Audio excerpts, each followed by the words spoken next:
The words sliced through the festive hum of the seaside cafe where we'd gathered to celebrate my son's acceptance into medical school. "I'm leaving you, Margaret. I want a fresh start." Richard, my husband of 25 years, stood at the head of the table, his wine glass raised not in tribute to Daniel's achievement, but to declare his own liberation. The chatter of our guests, friends, neighbors, and colleagues, faded to a stunned silence. Forks paused midair. Eyes swiveled between Richard and me, anticipating a collapse, a scene, perhaps a storm of tears. Instead, I smiled, a practiced curve of my lips. "Thank you for your candor, Richard," I said, my voice steady. "My name is Margaret Ellison, 52 years old, a woman who had spent decades as the steadfast anchor of our family. I'd sidelined my ambitions as a landscape architect to manage our household, support Richard's erratic career shifts, from tech startup founder to vineyard consultant to freelance innovator, and raise our son, Daniel, who now sat beside me, his face a mask of disbelief. From the corner of my eye, I saw Lauren Tate, Richard's younger colleague, fidgeting at a nearby table with friends who had known about their affair but never warned me. Lauren, who had joined us for barbecues, who once asked me for gardening tips, now avoided my gaze. With deliberate calm, I reached into my purse and placed a slim, sealed envelope beside Richard's plate. "What's this?" he asked, his bravado wavering. "Something for you to open later," I replied, my tone even. I turned to Daniel, whose hands gripped the table's edge. "I'm so proud of you, sweetheart. Today is your day." Then, addressing the guests, I said, "Please, enjoy the evening. I wish you all well." I rose, smoothed my linen dress, and walked out of the cafe, the salty breeze of the Oregon coast brushing against me. 50 pairs of eyes trailed me, but I felt unshackled. The glass door closed behind me, muffling the murmurs that erupted in my wake. Outside, the Pacific's waves crashed rhythmically, a stark contrast to the chaos I'd left behind. I heard the door swing open, then Richard's voice, sharp and unsteady. "Margaret, what is this? What have you done?" I kept walking, a small smile tugging at my lips. The envelope contained the first step of my carefully crafted response to his betrayal, a plan I'd been weaving for months. I had always been the pragmatic one. While Richard chased grandiose dreams, a failed app venture, an overpriced vineyard lease, I ensured our stability. I balanced our books, saved for Daniel's education, and worked part-time as a horticultural consultant at Coastal Greens Nursery when Richard's latest passion project left us strapped. My dream of opening a sustainable landscaping firm was always deferred. After Daniel's settled, I'd tell myself. After Richard finds his footing. 4 months ago, I noticed irregularities in our savings account, transfers to an unfamiliar account, small but consistent. As someone who'd managed our finances for years, I knew these weren't errors. I could have confronted Richard, but instinct urged caution. Instead, I dug deeper. What I uncovered was a betrayal far worse than I'd feared. Richard had been diverting funds for over a year, funding lavish dinners, a designer watch, and inquiries about a coastal condo, all with Lauren. Text messages carelessly left on his unlocked tablet revealed their plan: a new life together, announced after Daniel's celebration, when Richard assumed I'd be too blindsided to react. What Richard didn't realize was that I'd spent 20 years mastering financial oversight. I remembered our prenuptial agreement, signed when Richard's tech stock options seemed like his golden ticket. The agreement, which he'd pushed for to protect his future, included an infidelity clause, a detail he'd overlooked in his haste to reinvent himself. While he plotted with Lauren, I consulted a lawyer, tracked every transaction, and gathered evidence of their affair. I filed for divorce, quietly, timing the service for the morning of Daniel's celebration, still hidden in court records. Richard thought he was orchestrating his exit. I was 3 steps ahead. I didn't return to the cafe. Instead, I drove to our craftsman-style home in Cannon Beach, its cedar shingles weathered by years of ocean air. The house Richard had already promised to Lauren, according to their messages. Inside, everything was familiar: the driftwood coffee table I'd crafted, the family photos from Daniel's childhood, the armchair where Richard and I once planned our future. Yet it felt different, as if the space had been waiting for me to reclaim it. Upstairs, I found Richard's belongings packed in duffel bags, tucked behind his suits, ready for his departure tomorrow. My phone buzzed with texts from Daniel, friends, and Richard's cousin, Ellen, who'd come for the celebration. I replied only to Daniel, "I'm fine. This isn't your weight to carry. Celebrate your milestone. We'll talk soon. Love you."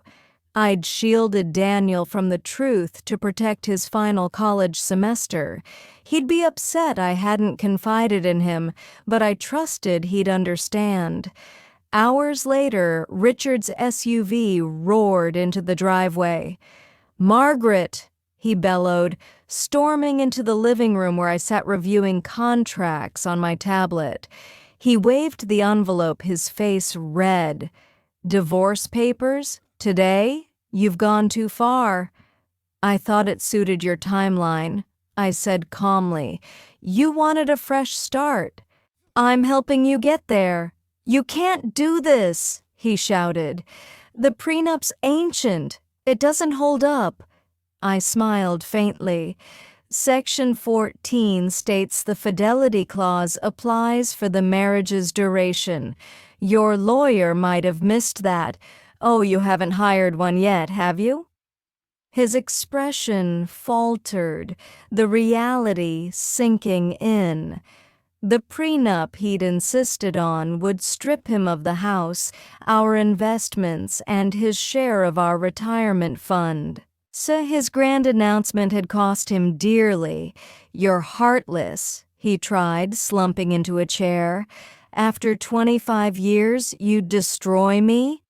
"I built this life with you," I replied. "You chose to dismantle it." His phone buzzed, Lauren no doubt expecting him to follow their script. He ignored it. "You've always been so practical, Margaret," he said, his tone shifting to pleading. "Can't we fix this? I messed up." "This wasn't a mistake," I countered. "You planned for over a year, moved our money, scouted condos. You wanted to leave me humiliated." I opened my tablet and played a recorded conversation from our home office, Richard's voice clear. "After Daniel's celebration, I'll tell her it's over, publicly, so she won't fight back. She trusts me completely." Lauren's voice followed. "She doesn't suspect the accounts?" Richard: "Not a clue. That's her flaw." His jaw dropped. "You recorded us? That's illegal. Not in Oregon with one-party consent," I said, "and only in our home, discussing your plans to deceive me. I'm not cruel, Richard, just prepared." He stood, pacing. "I need to call my lawyer." "A wise choice," I said. "I'll be at Ellen's tonight." "Ellen's?" he sputtered. "My cousin?" "She saw you with Lauren at the farmer's market last summer," I explained. "She confronted you. You swore it was nothing. When she realized you lied, she told me." His face crumpled. "Everyone's against me." Ironic, isn't it? I picked up my purse and a packed overnight bag. "You have until tomorrow night to collect your things. The locks will change after that." As I reached the door, he called out, "What about Daniel? This will crush him." Anger flared, but I kept my voice steady. "Don't hide behind our son. You weren't thinking of him when you planned your condo with Lauren." His phone buzzed again. He glanced at it, wincing. "Lauren's at the rental already. She's moving in." I smiled. "The rental you co-signed?" The application was flagged for incomplete financials. "The landlord called our home line. I handled it." I left him standing in the living room, his plans unraveling. Ellen's cozy beach cottage was a short drive away. She greeted me with a warm embrace. "So Daniel called," she said, ushering me inside. "Are you okay?" "Better than I thought," I admitted, accepting a mug of tea. "That stunt at the cafe," Ellen said, shaking her head. "In front of everyone? He's lost it." "He wanted to corner me," I said. "A public exit to keep me quiet." Ellen poured herself tea. "What was in that envelope?" I explained. "Divorce papers, evidence of his financial maneuvers, and the prenup that would leave him with little." "The irony," Ellen said, chuckling. "He was so paranoid about his stock options back then." My phone rang. "Daniel." "Mom, I'm coming over," he said, voice tight. "Dad's telling people you've gone crazy, that you planned this for months." "Let him talk," I said. "The truth will show itself." Daniel arrived, still in his button-up from the celebration, eyes red. "Why didn't you tell me?" he asked, hugging me tightly. "I wanted you to focus on your achievement," I said. "This was my burden, not yours." Over tea, I shared the full story: the affair, the hidden accounts, Richard's plan to leave after Daniel's milestone. "I knew Dad was acting strange," Daniel said, "always on his phone, vague about work. But this?" "We don't always see betrayal coming," Ellen said, gently. My phone buzzed with a text from my lawyer, Susan. The emergency filing was approved. Joint accounts were frozen pending the hearing. Richard had access to his personal account, enough for basics, but not for the condo or luxuries he'd promised Lauren. "Good," Daniel said, his voice firm. "He deserves it." "He's still your father," I reminded him. "Your bond with him is yours to navigate." "Not right now," Daniel said. He played proud dad this morning, knowing he'd ruin our family hours later. The doorbell rang. Ellen returned with a grim expression. "It's Richard and Lauren." I braced myself as they entered. Lauren, 35, shifted awkwardly. Her confidence dimmed. Richard's anger was palpable. "Margaret, this has to stop," he demanded. "Unfreeze the accounts. We can talk like adults." Daniel stepped forward. "Adults? You announced you're leaving Mom at my celebration. In front of everyone." Daniel, this isn't about you, Richard said, flustered. Not about me? Daniel snapped. You humiliated our family on my day. Lauren touched Richard's arm. Maybe we should go. He pulled away. No. Margaret, be reasonable. Ellen crossed her arms. You made this mess, Richard.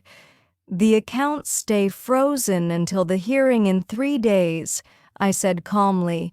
The judge will decide. Your personal account should tide you over. Lauren's eyes narrowed at Richard. Personal account? How much is in it?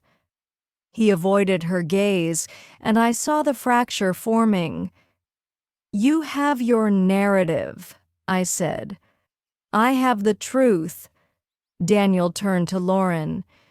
Did you know he'd announce it like that? At my celebration? Lauren looked down. I thought he'd tell your mom privately. Today was a surprise. Richard glared at her, betrayed. Ellen stepped in. You've upset Daniel enough. Please leave. Richard tried one last plea. Daniel, you get that people grow apart, right? Daniel's voice was steel. I get that you lied to us, moved money while I worked nights to afford my books because you said we were broke. Silence fell. Richard and Lauren left, her steps hesitant, his defeated. At the door, he looked back. This isn't over, Margaret. I expect you'll try, I said evenly. After they left, Daniel sank onto the couch, tears falling. I've never spoken to Dad like that. I hugged him. Standing up for what's right hurts sometimes. Ellen raised her tea. To fresh starts. The hearing came on a stormy Thursday in a small coastal courthouse. Susan presented the prenup, evidence of Richard's financial deceit, and texts proving the affair. Richard's lawyer, a nervous junior associate, fumbled through a weak defense about the prenup's age. The judge, a no-nonsense woman, was unimpressed. The fidelity clause is clear, she said. No expiration. The fund transfers violate disclosure terms. She upheld the freeze, awarded me the house, and scheduled a full hearing in a month. Outside, Richard approached. Margaret, 25 years should mean something. Can we talk? They meant everything, I said. Until you decided they didn't. I walked away, the rain cool against my skin. Gossip spread through our tight-knit community. Richard's image, charismatic entrepreneur, family man, crumbled. The condo deal collapsed. The watch was returned. Lauren left him within weeks, unwilling to stay with a man whose promises were built on sand. I leased a small office in town and launched Ellison Eco Designs, my sustainable landscaping firm. My first clients were women rebuilding after personal losses, drawn by my story. The work was fulfilling, a purpose I'd long deferred. Daniel, starting medical school, called often. You're inspiring people, Mom, he said. You're unstoppable. The final hearing fell on our would-be 26th anniversary. Richard, worn and defeated, lost the house, most investments, and his retirement share per the prenup. I walked away with my future secured and my dreams ignited. Months later, my firm thrived. I hired a designer and an assistant, expanding to serve local nonprofits. Daniel visited, beaming.